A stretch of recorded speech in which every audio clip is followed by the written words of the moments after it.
The sheriff's office in Fulton County, Georgia, has announced that they are in fact investigating the leak of the names and addresses of the grand jurors and, of course, the online threats that those individuals are now facing. So here's what happened. About 2 days ago, a pro-Donald Trump website, somehow, some way, and I think that's what needs to be investigated first, by the way, got the names and addresses of the alleged Georgia grand jury members who voted earlier this week to yes, we approve the charges against Donald Trump. So they posted those on their website. And then, of course, other conservative websites started picking them up, posting them there too. They doxed these people is what that is. They said, these are the people that voted to charge Trump. Do with this information what you will.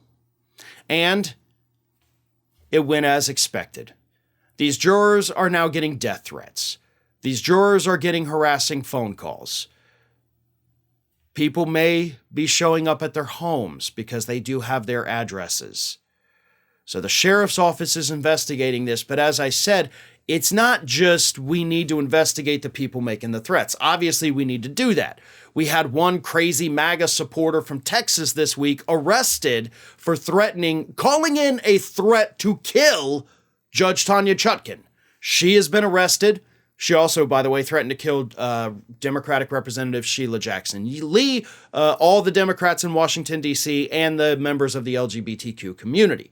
So she wasn't going to stop at one murder. She just wanted to kill everybody on the left. She has now been arrested. These individuals making the death threats against the jurors also need to all be arrested. Zero tolerance, in my opinion. If you call in a threat, if you post a threat online, you should be prosecuted for that. But the most important person that needs to be prosecuted is whoever leaked this. This was sensitive information, right? This was not something that everybody in Fulton County had access to. Not everybody in the courthouse had access to it. So who leaked this information? Who doxed these people?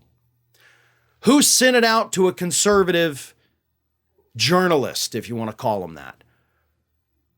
There's a Trump supporter somewhere in that system that did this. And that's the person that needs to be found. And that's the person that needs to be held ultimately responsible for the threats these people are now receiving. They knew exactly what they were doing by leaking this information out there to the public. They knew what would happen. We've seen what happens. So there could have been no doubt in that individual's mind that I'm going to do this and bad things are going to happen to these people and they should be prosecuted accordingly. They violated these people's privacies. They have now put their lives in danger. So in addition to being prosecuted for it, I hope whoever did this is sued into oblivion to the point where every dollar they make for the rest of their life is going to go to the people whose lives they've ruined. That's what needs to happen. Yes, find the people making the threats, but make sure you don't overlook the fact that there is somebody within that court system that leaked this information, and they need to be held accountable too. Ring of Fire has fresh content 7 days a week, so if you want to be reminded about it, don't forget to subscribe to the channel, hit the little bell to be notified every time a new video goes up.